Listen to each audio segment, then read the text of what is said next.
Hi, I'm Imu Shalev, and this is A Book Like No Other.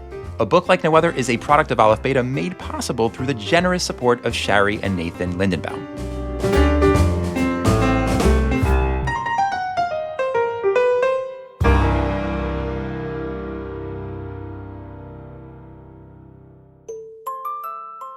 We ended last episode at an impasse.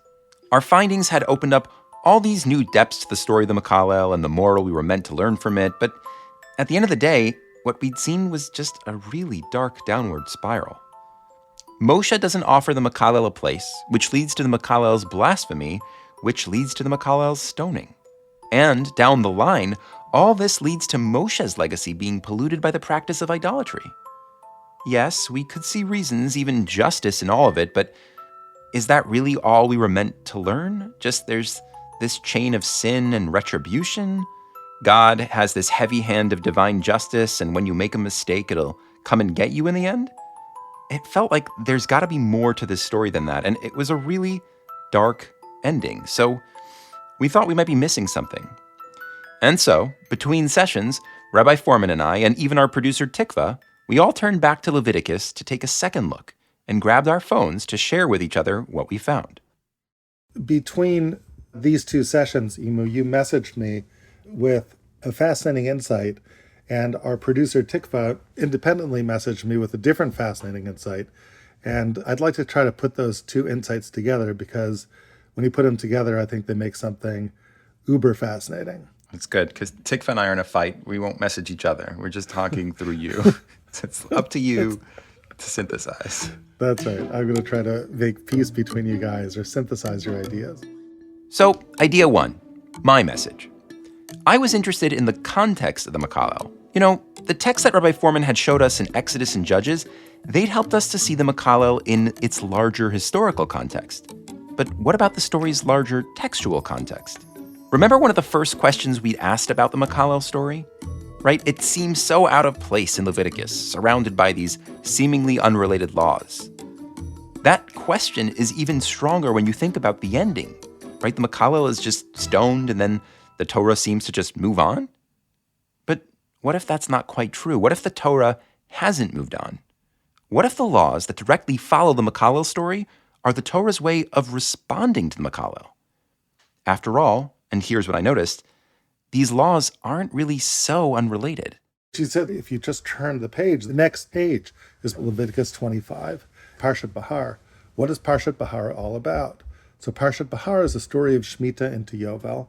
There are these laws that say that every 7 years, there is going to be this year where nobody can work their land and where the fruits of the land are available for everyone to take. And then there's this Jubilee year at the end of 7 times 7 of these years.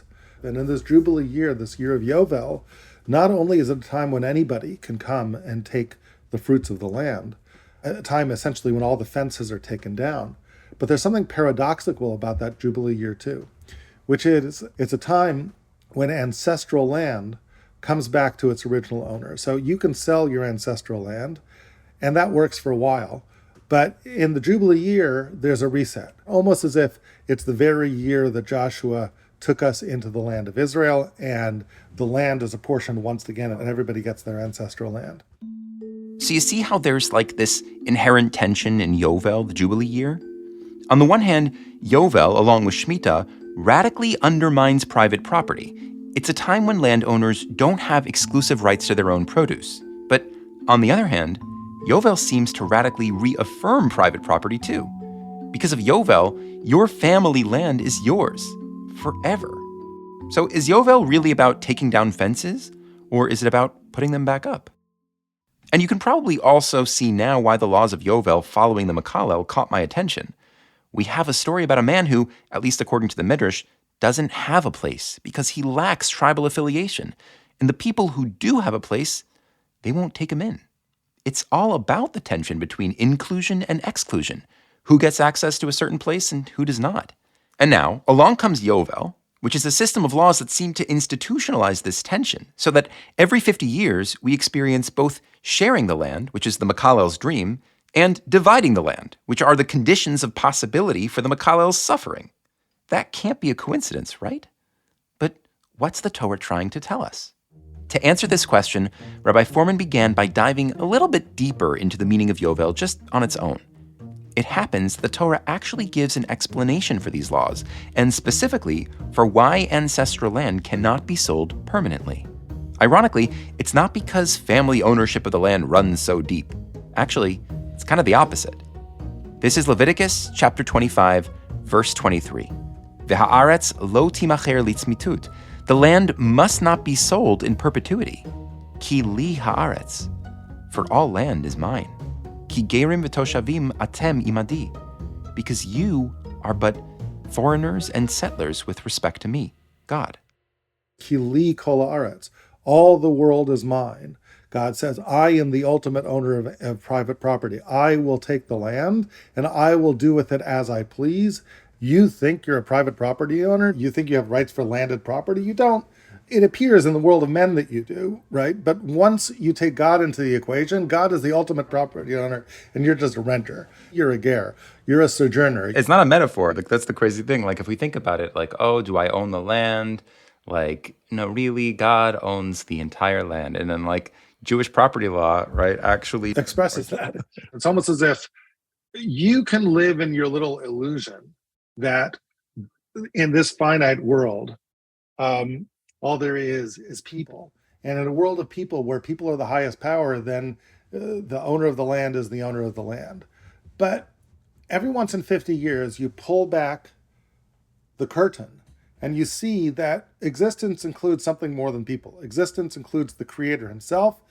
He's a real being in the world. And once the existence of the creator is revealed, everyone can see that, God is the ultimate owner of land and everybody else's rights are laughable. So God says, okay, I'm taking the land this year. But at the end of the year, what I'm doing in essence is I am renewing the idea of private property. And the way I'm renewing it is I'm reapportioning the land and everyone's getting their ancestral inheritance once again. So even the part of Yovel that seems to be reaffirming private property is really based on this fundamental premise that God owns the land, and he wants us to know that. But he also seems to want to share the land with us. And Rabbi Fohrman thought this wasn't the first time we'd seen God act this way. What's fascinating is, if you think about this notion of land in the world being God's, the first time you have that idea of land in the world being God's is actually the Garden of Eden. The Garden of Eden is the ultimate land of God in this world, right? That is the paradigm. Now, what happened in the Garden of Eden? What happened in the Garden of Eden is we had a command. Now, there was this one little tree you were not supposed to eat from, but the positive command was, Mikol eitz hagana chol tochel. You should surely eat from all these trees. Now, think about that. It's kind of crazy from a private property perspective. Who's the owner of all these trees? God is. That's right. But God says, I may be the owner of all these trees, but I want you to eat from all of them. Just enjoy all these trees. Like, I'm taking down the fences. It's mine, but I want you to have all of it. I just want you to have a consciousness of the... It's like Shemitah. It's like, I want you to have this consciousness that it's mine. So I want you to avoid one tree just as your way of understanding that there are some rules here. But basically, I just want you to enjoy all the trees. And God is almost suggesting, perhaps with that, a sort of paradigm which recurs every 50 years. And every 50 years, when God says, Ki li kol ha'aretz, it's my land again, well, guess what happens? On this moment where we're on the cusp of renewing private property, and God says, I'm the ultimate property owner, the land is mine, everybody come in and take food. It's back to Eden once again. Rabbi Fohrman was suggesting that Yovel and Shemitah, these times when private property seems to be suspended, is perhaps God's attempt to reenact our original placement in Eden and remind us that all land is a gift from God. It's through this lens that private property is then reinstated, not as a right, but as a gift. Beautiful, right? But hold on. I imagine you're thinking, weren't we trying to show how Yovel is a reaction to the mekallel? Now Rabbi Fohrman's saying it's a reenactment of Eden? What does one have to do with the other? Turns out, quite a bit. Rabbi Fohrman actually had Gan Eden on his mind, and particularly this idea of returning to Gan Eden, because that might have been what happened to the mekallel himself. I know that sounds bizarre, but let me explain. Remember at the beginning of this episode, Rabbi Fohrman said he got messages from me and from our producer Tikva? So the similar themes between Yovel and the mekallel is what I noticed. But here's what Tikva noticed. Totally unrelated to Yovel, she was thinking about how the story of the mekallel includes this odd detail. After the mekallel blasphemes, the people put him in jail while they check in with God about his punishment. Well, the language to describe this jail is eerily reminiscent of, you guessed it, Gan Eden. So Tikva sent me a message via our venerable WhatsApp channel in which she was looking at the language of the mekallel and found this. When they don't know what to do with this mekallel, in verse 12, they place him in some kind of what you might call a jail, but the text doesn't quite call it a jail. There is a word for jail, but it doesn't use that word. There is Yosef's in Beit HaSohar, right? Yep. Yeah, there's a word for jail, but they don't use that word. It's not like he's in a dungeon, a Beit HaSohar. That's not the word over here. The word is they placed him in a watching over place. Vayanichuhu, they placed him bamishmar, the place to watch over him. Lifrosh lahem al pi Hashem, awaiting God's explanation as to what to do with him. So Tikva picked up on those two words, which are back-to-back, vayanichuhu bamishmar, and she pointed out that the word vayanichuhu sort of echoed something for her. It turns out that the root hanach has many forms, but that particular form, vayanichuhu, is rare in the Bible. I don't know how many times it appears, but it's not that many. Twice, 3 times. But the first time that phrase appears is actually in the Garden of Eden itself, when we have that particular unusual conjugation of lahaniach in the creation of man. Man was created, God takes him, and vayanichehu places him in the Garden of Eden. Now, you might sort of dismiss that, except if you continue that verse in the Garden of Eden, it doesn't just say that God placed him in Eden, but he placed him in Eden for a purpose. Le'avda u'lishamra, to serve the garden and to watch over it. And look at this. Over here, the mekallel vayanichuhu bamishmar, same word. So it's 2 words back to back. It's that very strange language of vayanichuhu, which evokes God placing man in Eden, and God placed man in Eden for a purpose. And over here, that purpose is being echoed with the word mishmar. Mishmar, the watching over place. Well, that's what man was supposed to do in Eden. Just going to go over that real quick. The mekallel is placed, vayinichuhu, in a mishmar, a place where he is guarded. And Adam was placed, vayinichehu, in Gan Eden, le'ovda u'lishomra, to work and to guard. So in both stories, someone is placed in a location, and that placement is related to guarding, to shmira. So let me just take Tikva's idea here and put it out to you, Imu. What do you make of that? I mean, that's a pretty strange resonance. Here you have this really dark story of the mekallel, and this climactic moment of the story is echoing the placement of man in Eden. What, if anything, does that mean to you? I mean, it seems like these would have nothing to do with each other. The idea of placing man in Eden, in paradise, is the most intimate and high and ideal of places, and we're now talking about a criminal. The other word for mishmar would be jail or dungeon, right? Which we said isn't the exact word, but it's the same feeling, same spirit. It's lowly criminal dungeon who's eventually going to get the death penalty, the furthest away from Eden I could possibly get. Yeah. I mean, I'll give you a chilling thing. What comes to mind?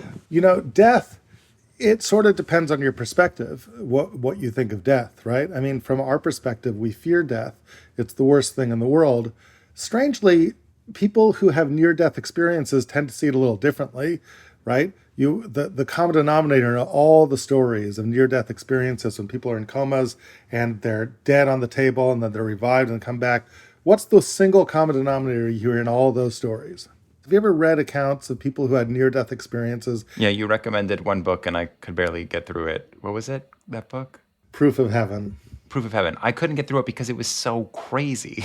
So wild. Right. Well, it's death. Of course it's going to be crazy. There were different levels of the afterlife. Yeah. That's right. Read, any eschatological book that tries to imagine this sort of thing. So it's one of those strange books. But be that as it may, whatever it is that this thing is, no one wants to come back. There's this light at the tunnel that sort of pulls you and nobody wants to come back. There's this sense of complete acceptance, of being rejected in the world in which you were in, but complete acceptance in another world. And maybe one side of this is, here's a person who really has no place in this world. And the final door that he slams is to turn his back on God.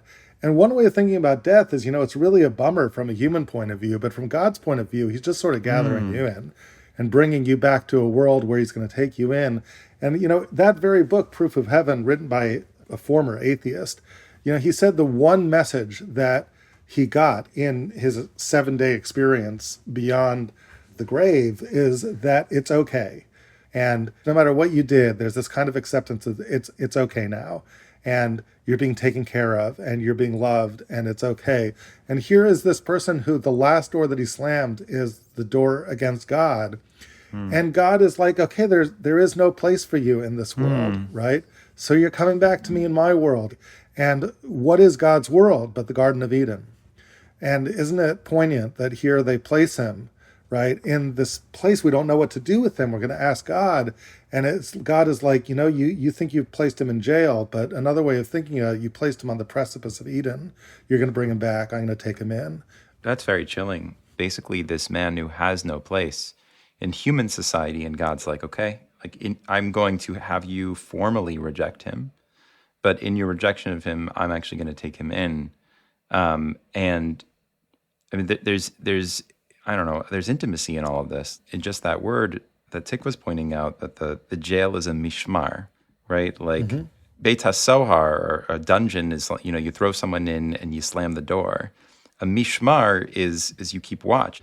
Yeah, instead of Eden, where we watch God's world, it's like, God, I think you need to watch over this guy and figure this out. And God is like, okay, I'll take him in.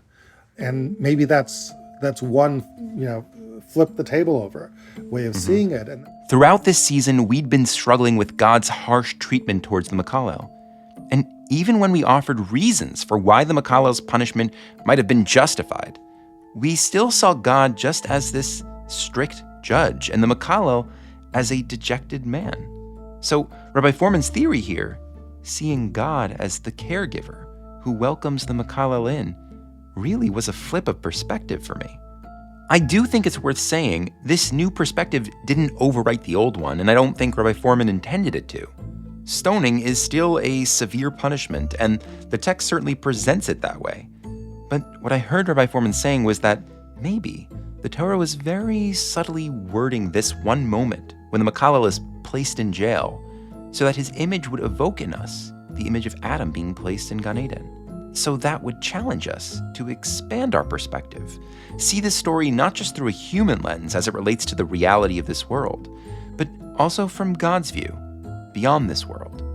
And doesn't death in general look so different when we think about it from the perspective of us left behind versus the perspective of the departed, who has, hopefully, please God, gone to a better place? Maybe the way to think of it is like, an optical illusion. The one that can look like a duck or a rabbit, and you can just sit there shifting your vision, going back and forth, duck, rabbit, duck, rabbit. Not to compare God to ducks or rabbits, but the point is, the image is a duck, and it is a rabbit. In this story, maybe God is judge, and he is caregiver. Neither view is more true than the other. The larger truth is what emerges when we recognize both perspectives as equally there. At least, that was what was beginning to happen for Rabbi Fohrman and for me. Seeing God as more than a judge, but also a kind of transcendent caregiver, brought a glimmer of redemption to the mekallel story. And that opened up for us the possibility that this story wasn't just a harsh din, judgment leading to a dark downward spiral. Maybe the Torah was trying to give us a way out of the darkness. And that brings us back to Yovel. Isn't it interesting that a story which seems to end in a death, evoking a return to a kind of heavenly Eden, is followed by laws that seem designed to reenact a very earthly Eden down here among all of us? And here you have Tikva's idea merging with your ideas back to Eden once again. And God said, look, I'll gather in this guy. I'll bring him into my Gan Eden in the next world. I'll take care of him. But there is another path. Let me show you how it's done. Just because you're a private property owner, just because you can assert rights in a world of justice and put up these fences, doesn't mean that the fences always have to stay up. There is a choice to be made by private property owners. Private property owners can take their cue from me, the ultimate owner of property, and say, you know what? I'm going to put my arm around you and say you can have some of this fruit from the trees. I'm going to hang out with you. I'm going to give you a place. You can sleep in my backyard. There's this ability of private property owners to go beyond the letter of the law and to give in kindness and in love. The model for that is God himself. Are you saying basically that like God is taking this man back to Eden and essentially showing us how to build an Eden in our society? Yeah, that's exactly what I'm saying. I'll take him in and build an Eden, but you guys can't have an Eden down there. Let me show you how it's done. And I'm showing you because I'm re-Edenizing the world every 50 years, but you can do some of that. Bringing all the pieces together, it seemed like Yovel wasn't just about recognizing God as the ultimate landowner or even recognizing his generosity in sharing that land with us.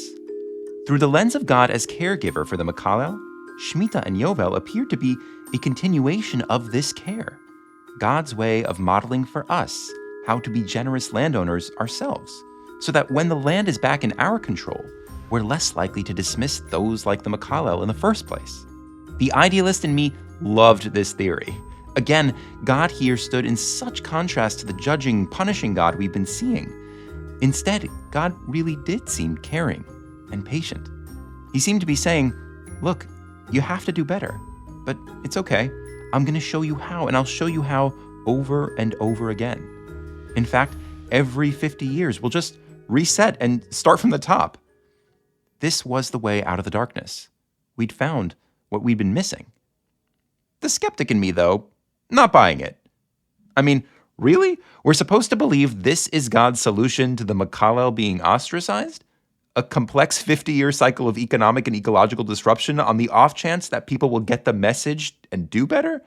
I mean, if God really wanted to protect people from falling between the cracks, why didn't he just make a law that does that?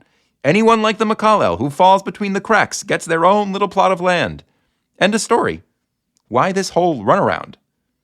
I wanted to raise these doubts with Rabbi Fohrman, but before I could, he actually began to address them. Not directly, of course. What podcast do you think you're listening to? But indirectly, by way of something he noticed. Another connection between Yovel and Gan Eden, grounded in another of Yovel's strange laws. By the way, Yovel has one other quality to it. Not only can everybody eat from the fruits, not only does ancestral land go back to its owner, but the slaves go free. Slaves go free. Think about that in terms of Eden. Yeah, so we actually just got through a different podcast on Meaningful Judaism talking about the advent of slavery, talking about man's original charge in the garden is a dual role of da u'lishomra, where they were serving and protecting the garden. But that word for service is the same word for slavery. And when man is kicked out of the garden, they're sort of cursed. Interesting, they're cursed. Mm-hmm. Isn't that interesting? Yeah. Talk about curses. A person who curses and loses his world. Well, here's mankind who is cursed and loses their world. And they have a sort of a corruption of their destiny, which is service turns into avodah, turns into work. They end up being slaves to the land. And we talked about how mankind has a tendency to enslave one another. And sort of, Israel ends up in Egypt and this long road out of Eden, enslaved and slaves. But even before you get to Egypt, just stay there for a moment, even in the post-Eden world, just to keep it simple. What is it that makes it slavery in that post-Eden world? Like there was agricultural work in Eden, and indeed we were placed in Eden, not just to watch over Eden, but to work it. Like you had to wake up in the morning and you had to work those trees, right? But yet there wasn't this curse. There wasn't this sense of slavery that you get from that language of bezeat apecha tochel lechem, by the sweat of your brow you will eat bread until you return to the earth from which you were taken. So what made it different? What if it was the same work, the same agricultural work, but what's the only difference between the world of Eden and the post-Eden world? Why does it all of a sudden turn into slavery, this avoda, which we once had in Eden? So the idea you've taught is that the only thing that really significantly is changing is the land you're working. Yes. In Eden, I'm working in God's land, and outside of Eden, I'm working in the world at large. Yes. So I'm working in a world at large, and it just feels cyclical, and I don't even understand why. And I work to eat, and I eat to work, and I work to eat, and I eat to work, and it just feels tedious. And this thing that I just do it over and over again until ad shuvcha el ha'afar ki mimenu lukach, until I just die. But in God's land, there was a way out of that hamster wheel, which is I wasn't just working to eat and living to world. There was a meaning to my work, which is it was somebody else's world. I was devoting myself in love to another. I was taking care of God's world, who loved me and I loved him, and somehow that gave life meaning. And it didn't feel like work anymore. And what was that world? It was a world in which even though it's God's world, God devoted that world to me and said, I want you to enjoy these fruits of these trees, and it's great and it's wonderful. And God has meaning in that world because he devotes himself to another, to us, by giving us the fruit of the trees. And somehow that somehow makes it meaningful. And I wonder if that's part of what the Gan Eden motif is. It's a salvation from slavery. And what Yovel is, maybe at some level, a return to that Eden-like existence where the world is God's, but where God says, even though the world is mine, I want you to have all these trees. And in so doing, your work of that world doesn't feel like slavery anymore. It feels like you're doing something meaningful working a world where the private property owner says it's open for others to take. You can take pride in working for that kind of world. It doesn't feel like slavery. You can wake up early in the morning and go to sleep late at night, and it's the same work, but somehow there's meaning and joy, and somehow slavery disappears. But when you turn your back on that, it's the beginning of the dark shadow of slavery. If you're curious to hear more about how avoda, service, evolves in the Torah into avdut, slavery, you should check out the Meaningful Judaism episode that I mentioned. Link is in the show notes. For our purposes, though, what's really important is Rabbi Fohrman's take on Adam's curse. After eating the fruit, Adam is cursed that working the land will now be a hardship. The simple meaning of that is that pre-curse, the land didn't require much farming to yield great harvests. But if Adam wasn't doing some kind of agricultural work in the garden, what was the avoda he was supposed to perform? So Rabbi Fohrman's suggestion is that maybe it wasn't the land that changed, but Adam's sense that by working the land, he was contributing to something larger than himself. Tying this back to Yovel, maybe Yovel wasn't just about God being the ultimate landowner or recognizing God's generosity or even learning to be generous landowners ourselves. Maybe Yovel was also about finding renewed meaning in our partnership with God as tenders of his world. A partnership grounded, and this was the part I found really cool, in God's original act of generosity, which showed God's investment in us and inspired our dedication to him. I could see how these ideas resonated with the themes we'd been discussing in the mekallel, but textually, it felt like we'd wandered far off-field. After all, the word avoda doesn't even show up in the mekallel story. But as we chatted about that, the absence of this word actually began to seem strangely significant. Remember that connection we'd seen between the mekallel being placed in jail and Adam being placed in Gan Eden? Adam is placed in Gan Eden, the text says, le'ovda u'leshomra, to serve and to guard. But the mekallel is just placed in a mishmar, a guarding place. What word is missing from the echoes of those words in the mekallel? I don't see slavery or le'avda. That's right. It's almost as if as he's placed in this little place, the word that's missing is avoda. All he's doing is to be watched over. And it's flipped now. He's not doing anything. God is watching over him, but it's almost like he's in this world. But what kind of world? A world which seems dark and closed. A world in which there is no place for him. A world in which no one opened their borders and no one opened their land. And the last thing that happens to him before he leaves that world, as he's placed into this cusp of Eden, is that almost as if the avoda disappears from his life, right? And if you would ask himself, what does it feel like to be in a world like that? It feels like just drudgery. It feels like slavery. And it's almost like the last thing that happens is God is there to look over at him, right, as he takes him back, but the word la'avda is gone. And right here, something clicked for me. I'd asked earlier why God didn't just legislate a simple law in response to the mekallel. Why this whole runaround with Shemitah and Yovel? But now I felt like I had an answer. A law could have corrected the mekallel's material inequality. It could have evened things out and made things fair and square. But it couldn't have made the people truly accept the mekallel. You can't legislate real generosity. By definition, a law like that would undermine itself. Without the people genuinely welcoming in the mekallel, even if they had given him a place, he would have still been an outsider in the most important way, in the sense of truly being part of the community and truly being able to serve that community himself. And now I could see where Shemitah and Yovel came in. It was God's way of teaching the people what he couldn't just legislate: compassion, and how compassion, in turn, helps to build a meaningful society. And so, for 8 out of every 50 years, God would use law. He would impose all these strange laws that echoed back to Eden, but with the hope that through that practice, we internalize an ethical sensitivity beyond the law that stays with us for the other 42 out of 50 years. This felt like a richer take on a theme that we'd been dancing around since episode 1, since we first asked why Moshe didn't just offer the mekallel a spot in his backyard. What is the limit of law? And what is the value of what lies beyond it? And now, we took a step back to consider this theme more broadly.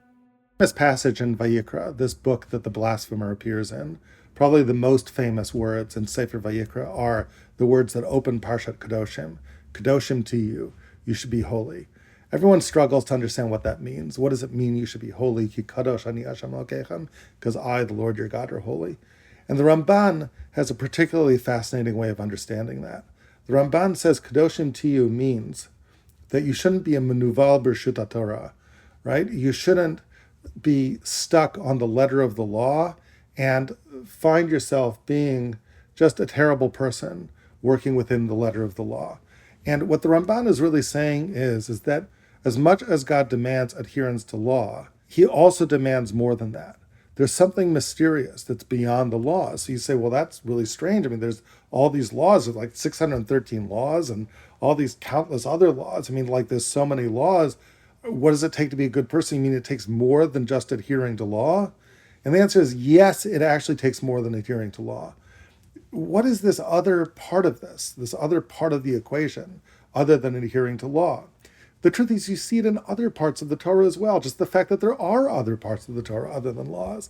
The fact that there are stories suggests that there's other ways that we can be guided in our lives other than laws, that God expects us to be guided by stories and not just laws, almost as if what law is in and of itself is a domain that's not large enough, that's too narrow to encompass all of human existence, that human existence requires something more. And as oxymoronic as it sounds, just as there is a legal requirement to adhere to the law, there is also a requirement by the lawgiver to do more than adhere to the law, to adhere to some code of ethics which surpasses that.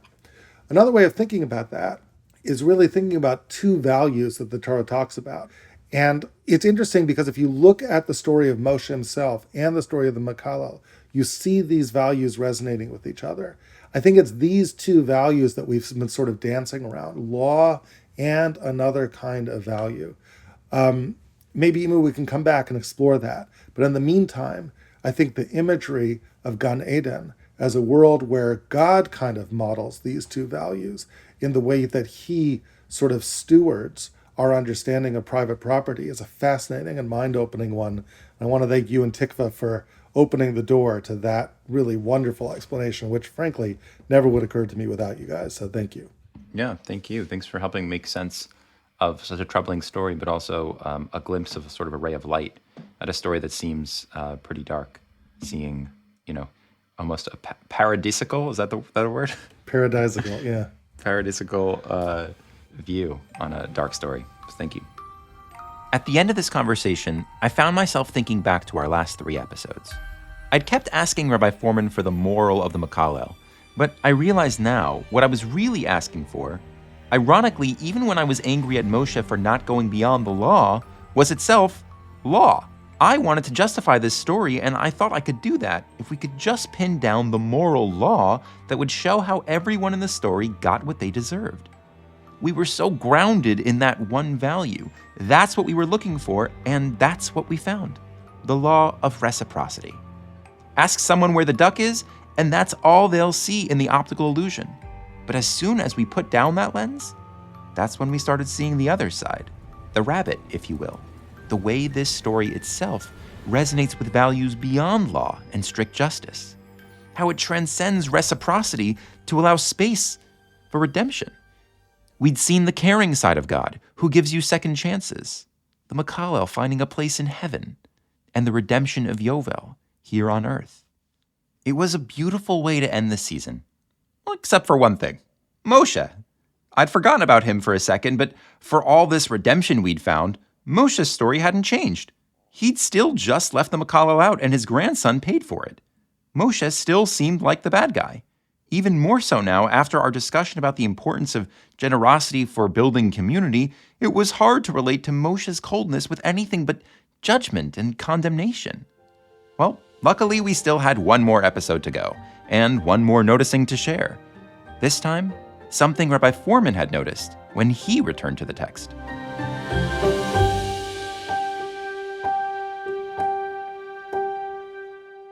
A Book Like No Other is recorded by Rabbi David Fohrman and me, Imu Shalev.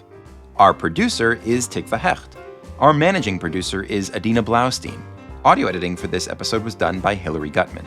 A Book Like No Other is a product of Aleph Beta and made possible through the very generous support of Shari and Nathan Lindenbaum. Thank you, Shari and Nathan. And thank you all for listening.